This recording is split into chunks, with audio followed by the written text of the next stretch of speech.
उनको लगा सपा की सरकार। अरे किसानों को दी जाने वाली सिंचाई की बिजली फ्री में दी जा रही है हमारी सरकार में। जब सूचना लिखिए कम से कम इसको ध्यान रखिए, तो आपको ध्यान में आ जाएगा कि हम जो सूचना दे रहे हैं वो सूचना।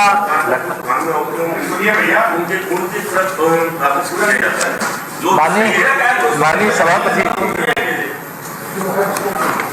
ये भारतीय जनता पार्टी की सरकार है, आदरणीय योगी आदित्यनाथ जी के नेतृत्व में है। उत्तर प्रदेश के अंदर आपने इस सूचना में गौवंश का भी उदाहरण दिया। माननीय सभापति जी, समाजवादी पार्टी के समय, सरकार के समय में गौवंश की खुलेआम तस्करी होती थी। गौवंश के गर्दन पे खंजर चलाए जाते थे। हमारी सरकार के समय गौवंश के रखरखाव के बड़े और कड़े उपाय किए गए और उस उपाय के क्रम में निराश्रित गो आश्रय स्थल, माननीय सभापति जी, खोलने का काम तो हुआ ही है, लेकिन अगर कोई कृपाल जी को हम चाहेंगे कि अपना सुधार ले, वो 35 रुपए नहीं, अब 50 रुपए बढ़ा करके कर दिया गया है गौवंश के एक दिन के रखरखाव का खर्च। आपने 35 रुपए बोला। माननीय सभापति जी, इनको किसानों के मामले में घड़ियाली आंसू बहाने के सिवा इनको कुछ आता नहीं। समाजवादी पार्टी की बैसाखी पर जब केंद्र में सरकार चल रही, थोड़ा अध्ययन कर लिया करिए तो आपको मजा आएगा कि हाँ, जब सवाल करेंगे तो आपको फिर डर लगेगा। उस समय का समर्थन मूल्य उठा करके देख लीजिए, कृषि उपज के समर्थन मूल्य क्या थे।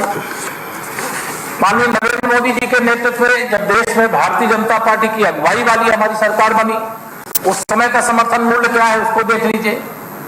दुगुना नहीं तिगुना तक समर्थन मूल्य करने का काम हमारी सरकार के माध्यम से किया गया।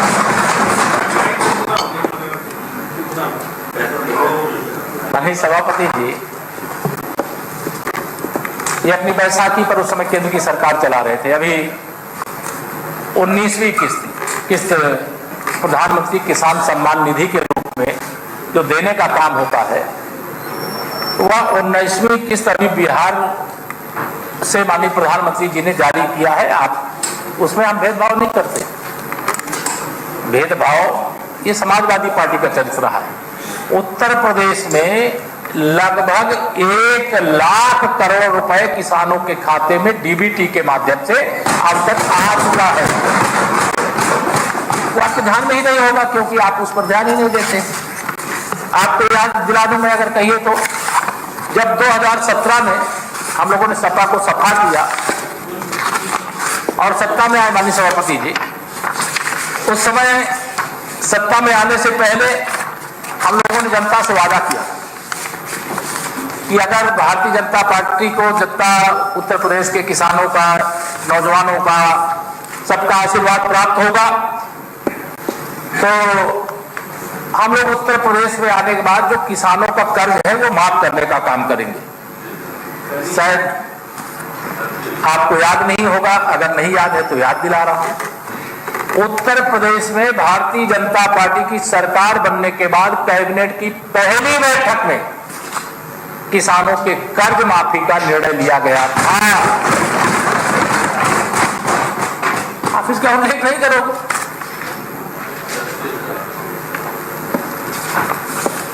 उत्तर प्रदेश में जब आप बोला करो तो ये जरूर ध्यान रखा करो कि ये मैं हिसाब इसका जवाब तो दूंगा। आप याद करिए, समाजवादी पार्टी की सरकार 12 से 17 तक थी। उस समय गन्ने का मूल्य क्या था? उस समय गन्ना भुगतान की स्थिति क्या थी गन्ना किसानों को, और आज गन्ने का मूल्य क्या है? आप उसको देखोगे तो आपको ध्यान में आएगा। आज जो अगैती प्रजाति है उसका 370 रुपए प्रति कुंटल समर्थन इस समय मूल्य पर चीनी मिलों द्वारा तय किया जा रहा है। किसान हमारी प्राथमिकता में है। सामान्य प्रजाति 360 रुपए, अनुपयुक्त प्रजाति 355 रुपए प्रति कुंटल में ये खरीद का काम करने का काम किया जा रहा है।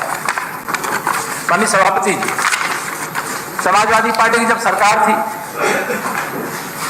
उस समय किसानों को बिजली का बिल भी देना पड़ता था। किसानों के ट्रांसफार्मर जल जाए तो उनको बिना पैसा दिए उनका ट्रांसफार्मर नहीं बदला जाता था। कई बार खेती ट्रांसफार्मर बदलने के इंतजार में सूख जाती थी।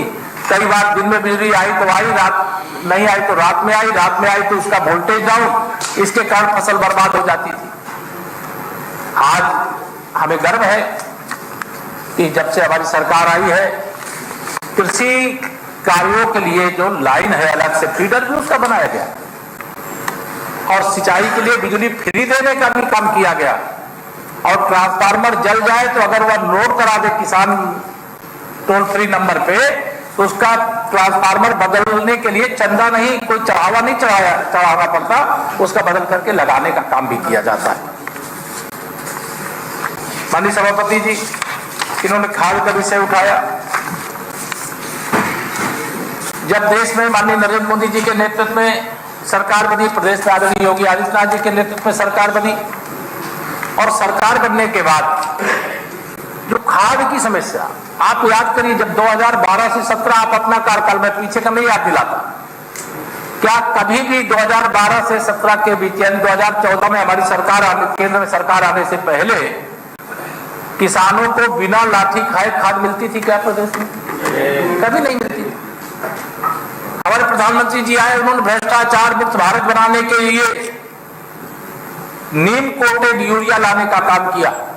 आप भी जानते हो, पूरा देश में पूरी दुनिया जानती है कि जब इजराइल और फिलिस्तीन के बीच में युद्ध हो रहा था, हुती विद्रोही जो उर्वरक से संबंधित सामग्री को लाने का काम कर रहे थे, उसमें किस प्रकार से घटनाएं घट रही थी। लेकिन इसके बाद भी माननीय सभापति जी, मैं आपको के माध्यम से सदन को बताना चाहता हूं कि जो हमारी डिमांड थी, हमारा माह जनवरी का जो 2025 का लक्ष्य था वो 32 लाख टन का था। लेकिन विपरीत परिस्थिति में भी भारत ने दुनिया में कैसे तिरंगा फहराते हुए भारत का मान और सम्मान बढ़ाने का काम करता है, अपने किसान की जरूरत पूरा करने का काम करता है। लक्ष्य 32 लाख टन का था, 32 लाख मैट्रिक टन का था। उपलब्धता हमारे पास कितनी थी? 41,54,000 टन की उपलब्धता थी यूरिया। डीएपी की डिमांड हमारी 14 लाख मैट्रिक टन की थी, 13,35,000 टन की हमारे पास उपलब्धता थी। एनपीके 8 लाख मैट्रिक टन की यहां लक्ष्य रखा गया था, जिसमें 7,99,000 मैट्रिक टन हमारे पास ये मटेरियल उपलब्ध था।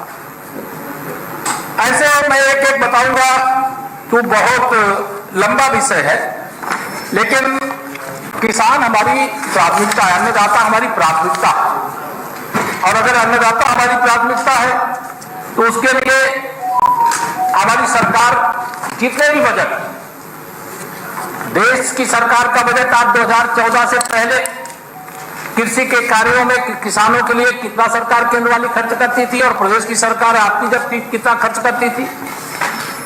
बजट पे चर्चा चल रही है, आप उस पर विषय को लेकर आओगे, लेकिन आज में और तब में अंतर तो करना पड़ेगा ना कि सपा होती सरकार थी तो वह क्या किसानों के साथ कर रही थी और भाजपा की सरकार है तो वह किसानों के लिए कितना अच्छा कार्य कर रही है, इसका फर्क तो दिखाना पड़ेगा। माननीय सभापति जी, हमारी सरकार की जो प्राथमिकता है, जो माननीय नेता प्रतिपक्ष कह रहे थे, हमारी सरकार की प्राथमिकता है कि लागत को कम किया जाए, उत्पादकता में वृद्धि किया जाए और जो उपज हो उसका सही मूल्य किसान को दिलवाने का काम किया जाए। तो हमारा जो लक्ष्य है वह लागत को कम करना है, उपज को बढ़ाना है और जो किसान पैदा करे उसका सही मूल्य दिलाना है तो उसकी जेब पूरी तरह से भरे। माननीय सभापति जी, हमारे विपक्ष के मित्र कभी शायद मुझे लगता है कि किसी कृषि विश्वविद्यालय में जाते नहीं है। अगर नहीं जाते हैं तो आप अपने शासनकाल के समय नहीं गए हो, मैं नहीं जानता हूं, लेकिन अब जाके देखिए, कृषि विज्ञान केंद्रों को जाकर के देखिए। ये सब कृषि क्षेत्र में क्रांति लाने के लिए लगातार उत्तर प्रदेश में प्रयास हो रहा है। और आप गोवंश की बात कर रहे हैं, मैं उसके लिए बता दूं, बुंदेलखंड के सभी विकास खंडों में माननीय सभापति जी हमारी सरकार ने गौ आधारित प्राकृतिक खेती की योजना बनाई। अब उस योजना का लाभ आप दिलाने का काम करिए, आप भी करिए, हम तो सरकार तो कर ही रही है। हम लोगों के पास जो सिस्टम उसके आधार पर हम अधिक से अधिक किसानों को इस योजना से जोड़ने का लगातार प्रयास कर रहे हैं। खेत में क्या बोया जाएगा तो क्या अच्छी पैदावार किस चीज की होगी जिससे किसान की आमदनी बढ़े, इसके सॉइल हेल्थ टेस्टिंग का काम ये नियमित रूप से चल रहा है, ये आप इससे भी परिचित हैं, लेकिन आप इस पर ध्यान नहीं देंगे। माननीय सभापति जी, उत्तर प्रदेश में प्रामाणिक बीजों का वितरण अनुदान योजना के अंतर्गत, ये राज्य सेक्टर के अंतर्गत किया गया है, ये नियमित रूप से किया जा रहा है।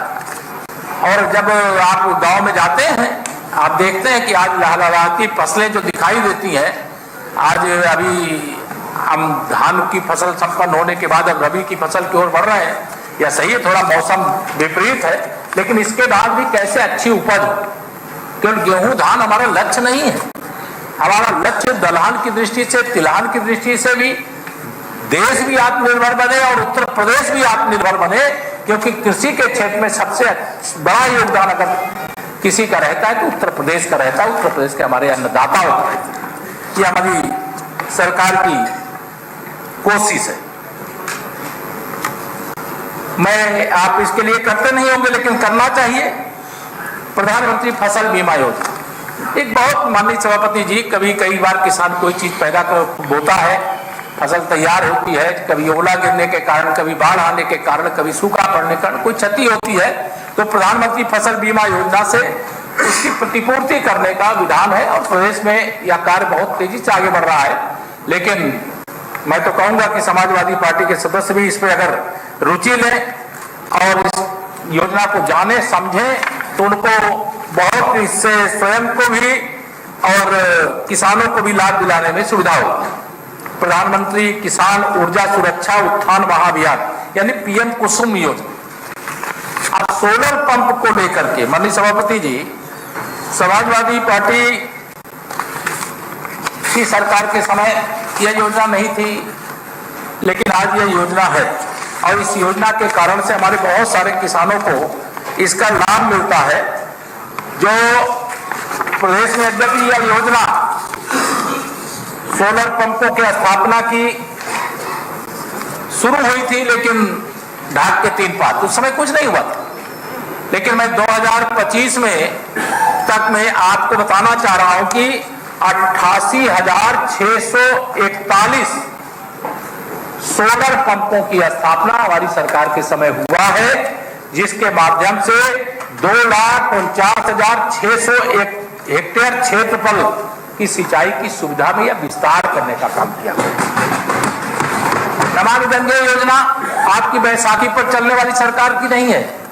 नमामि गंगे योजना माननीय प्रधानमंत्री श्री नरेंद्र मोदी जी के नेतृत्व में सरकार बनने के बाद शुरू हुई और उसके कारण जो दशकों से परियोजनाएं सिंचाई की लंबित पड़ी थी, उन परियोजनाओं को हमारी सरकार ने पूरा करके किसानों को सिंचाई के लिए पानी उपलब्ध कराने का काम नियमित रूप से करने की दिशा में महत्वपूर्ण कदम उठाने का काम किया है।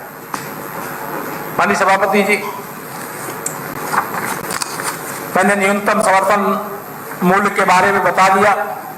खेत तालाब योजना के अंतर्गत भी अच्छी योजना चल रही है, जहां पर भी कहीं ऐसी जरूरत है उस दिशा में, क्योंकि खेत तालाब योजना के अंतर्गत लगभग 77,000 हेक्टेयर से अधिक का क्षेत्र उसको सिंचाई की सुविधा खेत तालाब योजना के माध्यम से यह प्रदान करने का काम किया जा रहा है। माननीय सभापति जी, दुनिया के अंदर आजकल मोटा अनाज, दुनिया के अंदर क्या, देश के अंदर, प्रदेश के अंदर, सब जगह लोग मोटा अनाज आज खाने की, जो पहले हम लोग तो बचपन में वही जौ बाजरा और चना और यही सब खाते थे, लेकिन उस समय वो समझा जाता था कि ये तो गरीबों का भोजन है। लेकिन मैं पहली बार जब लोकसभा में चुन करके गया, एक कमेटी के माध्यम से माननीय सभापति जी, मुझे एक 7 स्टार होटल में कमेटी की बैठक के लिए जाना पड़ा और वहां मैं चने का साग और मक्के की रोटी और बाजरे की खिचड़ी खाई मैंने कहा यार ये तो मैं तो बचपन से खा रहा हूँ और इतने मतलब 7 स्टार होटल में ये सुविधा मिल रही है, खाने वाले मतलब मैं ये आपके माननीय सभापति जी, मैं तो बताया माननीय त्रिपाठी जी, मैंने बताया मैं तो हम लोग तो बचपन से ही खा रहे और आज हुआ 5 स्टार और 7 स्टार होटलों का व्यंजन बन गया है। तो क्यों बन गया है? क्योंकि आज लोगों को लगता है कि जो हमारी परंपरागत खेती उससे हम बाहर निकले हैं, लेकिन अभी उसकी जरूरत है, दुनिया के अंदर जरूरत है। हमारे प्रधानमंत्री जी का, हमारे मुख्यमंत्री जी का सपना है कि उत्तर प्रदेश की नहीं, देश की नहीं, दुनिया की हर टेबल पर उत्तर प्रदेश के अंदर पैदा हुआ, चाहे वो काला नमक हो सिद्धार्थनगर का, ठीक है, चाहे चंदौली का हो, वो यहाँ फल है, सब्जियां हैं, कई प्रकार के दलहन तिलहन की सामग्री है, ऐसे तमाम सारे उपज है वो सरकार यह प्रयास कर रही है, प्रोत्साहित कर रही है, उसके लिए अनुदान दे रही है, उसके लिए ऋण की सुविधा दे रही है कि दुनिया के हर टेबल पर उत्तर प्रदेश के अंदर पैदा किया गया अगर कोई भी फल है, सब्जी है, अन्न है, अगर वह पहुंचता है तो इस पर हमको गर्व होना चाहिए और इस दिशा में हमको प्रयास करना चाहिए। ये मैं आप सबका आह्वान भी इस सदन के माध्यम से करना चाहता हूं।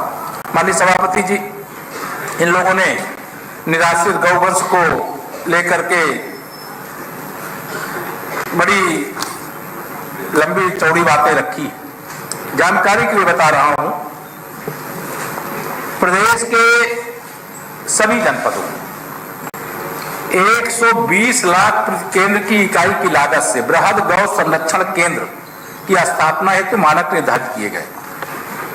अब इसमें आपकी यहाँ भी जानकारी में रहना चाहिए कि जो गौवंश है उस गौवंश को 2 हिस्सों में रखने का भी काम किया जा रहा है। जो नंदी गौवंश है उनको अलग रखने के लिए भी व्यवस्था की जा रही है, जो सामान्य गौवंश है उसको अलग रखने की व्यवस्था की जा रही है।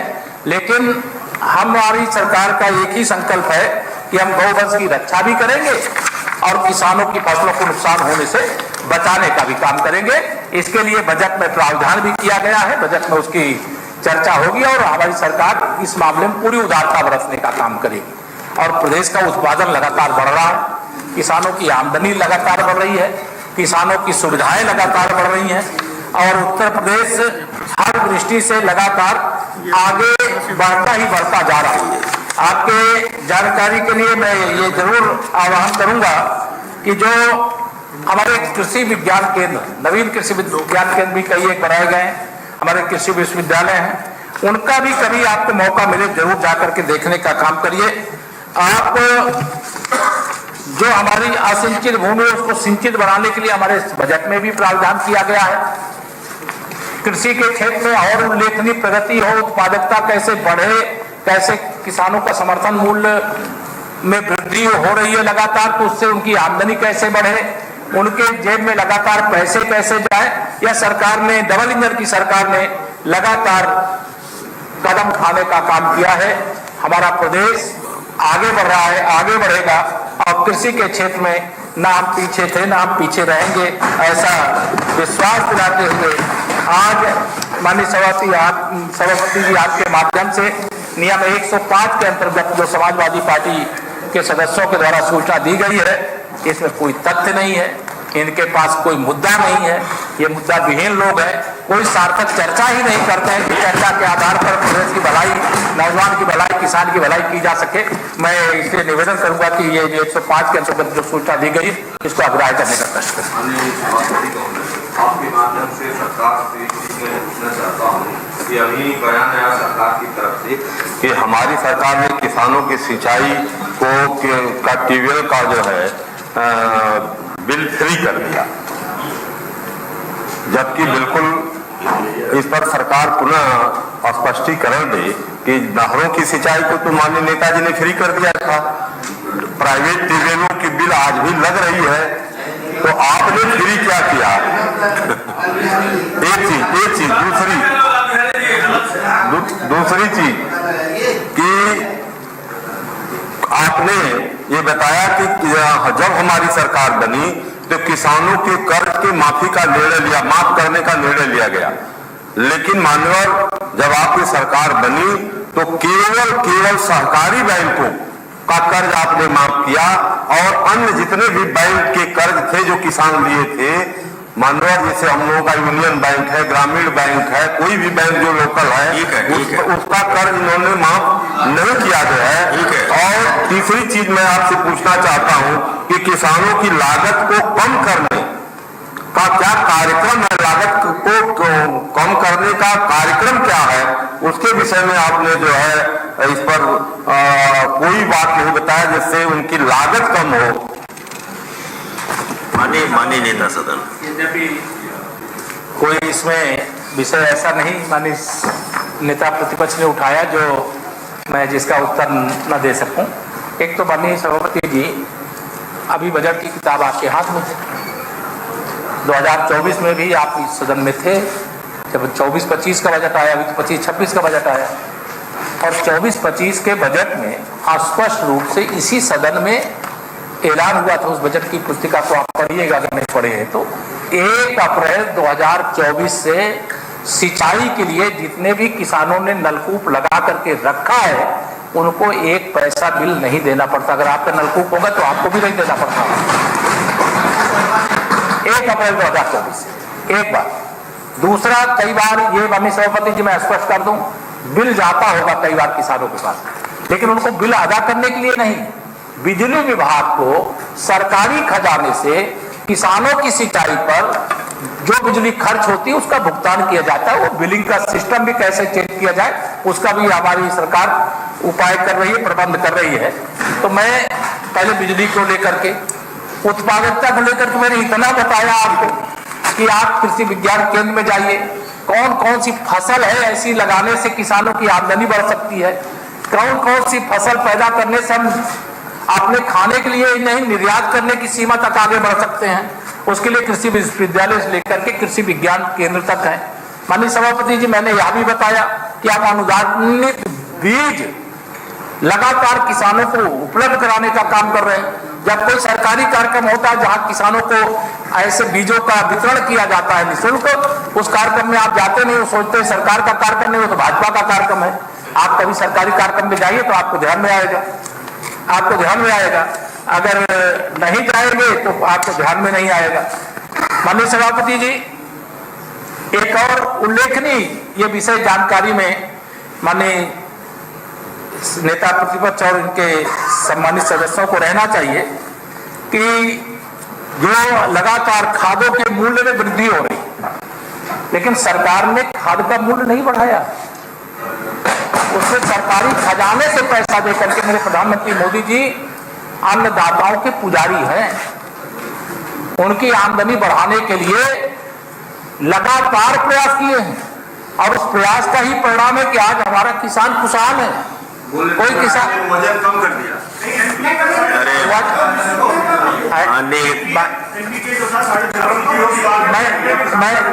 माननीय सभापति जी, आपको आपके माध्यम से मैं बताना चाहता हूं कि उर्वरक के प्रति 50 किलोग्राम का जो डीएपी का बैग है, इसमें अनुदान की जो राशि है वो 1127 रुपए 5 पैसे जो अनुदान सरकार दे रही है।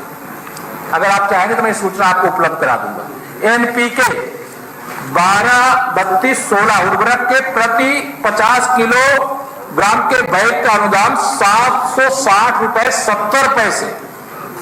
एमओपी उर्वरक के प्रति 50 किलोग्राम के बैग में अनुदान 71 रुपए 35 पैसे एवं यूरिया के प्रति 45 किलोग्राम के बैग पर अनुदान 1800 रुपया से 2100 रुपया ये सरकारी खजाने से दिया जा रहा है।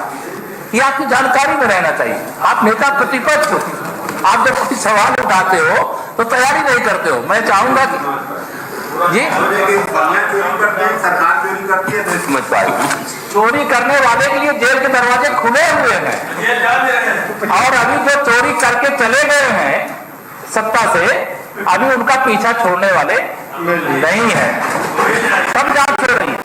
जो घोटाला करने वाले, जो बेईमानी करने वाले, जो भ्रष्टाचार करने वाले, जो किसानों को लूटने वाले, जो प्रदेश को लूटने वाले, जो गरीब को लूटने वाले, उनका सबका हिसाब होगा। माननीय सभापति जी, मैं आपके माध्यम से कहना चाहता हूँ बैंकों को मैं बता रहा हूं, बैंक कोई भी जो कृषि ऋण थे, केसीसी के ऋण थे, 1 लाख रुपए तक के थे, उस ऋण को सूची में लिया गया तो वो बैंक कौन सा है ये नहीं देखा गया। केसीसी केवल भूमि विकास बैंक नहीं देता, केसीसी केवल ग्रामीण बैंक नहीं देता, सभी बैंक। हमने जो ऋण मोचन योजना के अंतर्गत माननीय सभापति जी आपके माध्यम से बताऊं, 45,57,000 कृषकों के ऋण मोचन के लिए 25,422.82 करोड़ का भुगतान सरकार के खजाने से किया जा चुका है। अभिनंदन करिए, अब उसको आप भुला जाओगे तो ये याद रहना चाहिए। हमारी सरकार अरे लाल बिहारी बैठिए, हमारी सरकार सरकारी बैंकों का पूछा सभापति जी, हमारी सरकार किसान हितैषी सरकार है, प्रदेश की 25 करोड़ जनता की भलाई के लिए समर्पित सरकार है। हमारी सरकार लगातार किसानों की लागत को कम करने, उनका उत्पादन बढ़ाने और उसका समर्थन की आदत से हम लोग कैसे किसानों बहिष्कार करते हैं। किसानों के दुश्मन हरियाली आंसू आने से समाजवादी पार्टी की साइकिल को पंचर ठीक नहीं होगा। समाजवादी पार्टी का भविष्य अंधकार में है, समाजवादी पार्टी की नैया डूब रही है, सही बात सुनने का साहस नहीं है, इसलिए सदन छोड़ करके भागने का काम करने से नहीं बच पाओगे। माननीय सभापति जी, समाजवादी पार्टी किसान विरोधी है, किसानों की दुश्मन पार्टी है। किसानों पर अत्याचार किया जब ये सत्ता में थे, किसानों की जमीनों पर कब्जा किया है, अपने चहेतों को जमीनों पर कब्जा कराने का काम किया है। आज वो कब्जे खाली करवा करके किसानों की जमीन, किसानों को वापस दिलाने का काम, उन माफियाओं के खिलाफ कार्रवाई करने का काम हमारी सरकार कर रही है। मैं आपसे निवेदन करूंगा, इनकी जो सूचना है वो शुद्ध रूप से हरियाली आंसू बहाने वाली है। इनको किसानों से कोई लेना देना नहीं, गरीबों से लेना देना नहीं, नौजवानों से लेना देना नहीं, समय सदन का बर्बाद करने का ही केवल काम करते हैं। इसकी सूचना को अग्राह्य करने का मैं निवेदन करता हूँ।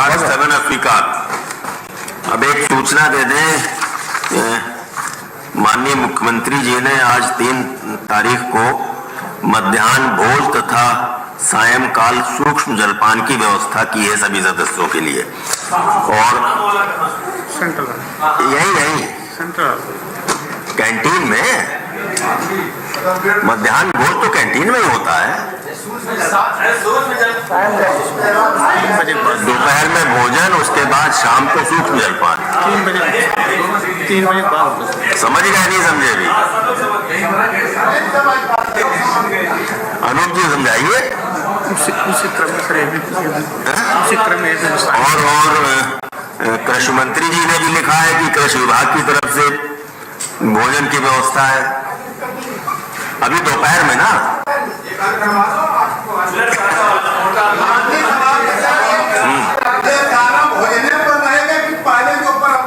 उसका भी कुछ निर्वहन होगा, चाहे कृषि मंत्री हो, चाहे माननीय नेता सदन हो या माननीय मुख्यमंत्री जी हो। त्रिपाठी जी, वो तो आप नेता सदन से आग्रह करिए। मैं तो कह रहा हूँ, नेता आपके माध्यम से नेता सदन से कह रहा हूँ। पहले कम से कम एक पहचान होती थी कि बजट चल रहा है। सही बात है, बजट। लेकिन अब आप तो जैसे बहुत हुआ तो प्लास्टिक आ गया। ठीक है त्रिपाठी जी, बैठिए। एक और है, आज दिनांक 3 मार्च को बजट सत्र चल रहा है, इसलिए मेरे द्वारा भी अपने आवास 12 कालिदास मार्ग पर 8 बजे रात्रि भोज का आयोजन है। आप सभी लोग उसमें सादर आमंत्रित हैं।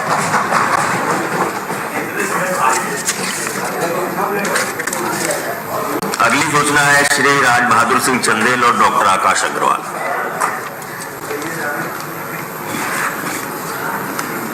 शिक्षा के अधिकार अधिनियम के द्वारा निर्धन छात्रों को कक्षा 1 से 8 तक निःशुल्क शिक्षा की ओर ध्यान आकर्षित करना चाहते हैं।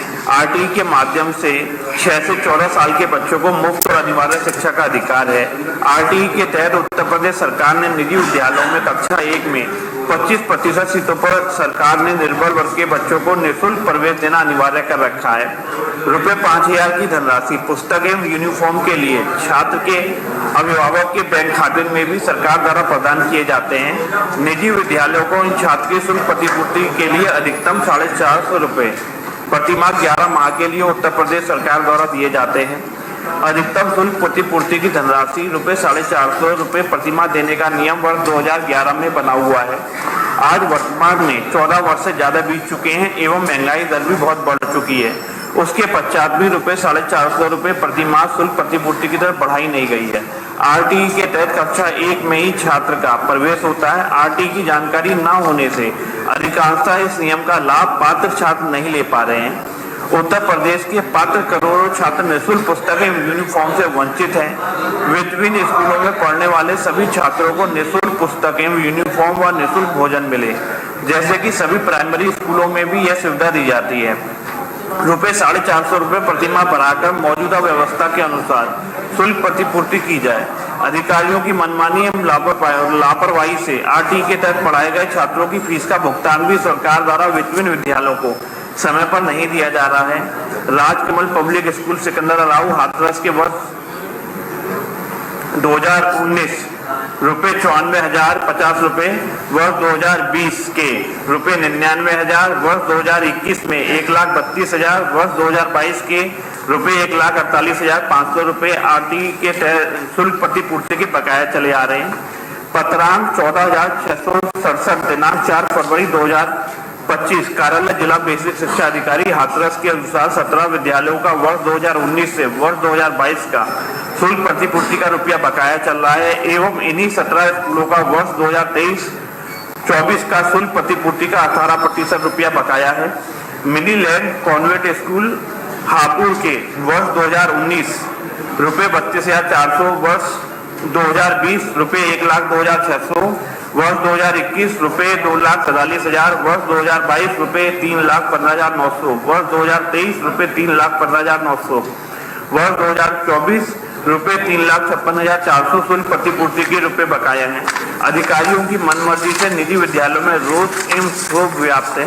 कृपया आरटीई के तहत विद्यालयों की शुल्क प्रतिपूर्ति का तत्काल भुगतान कराने के निर्देश संबंधित अधिकारियों को दिए जाए। आरटीई कानून की असमानता को दूर किया जाए। महोदय, संविधान में शिक्षा संबंधी सूचिका में रखी गई है। साथ ही साथ संविधान के द्वारा प्रत्येक छात्र को शिक्षा की अनिवार्य शिक्षा का अधिकार प्रदान किया गया है, जिसके कारण शिक्षा को कोई भी कभी भी व्यवसाय नहीं माना गया। शिक्षा के द्वारा जो भी संस्थाएं चलती हैं वो ट्रस्ट या सोसाइटी के द्वारा संचालित होती है। पूरे प्रदेश के अंदर वर्ष 2011 में आरटीई का नियम बनाया गया।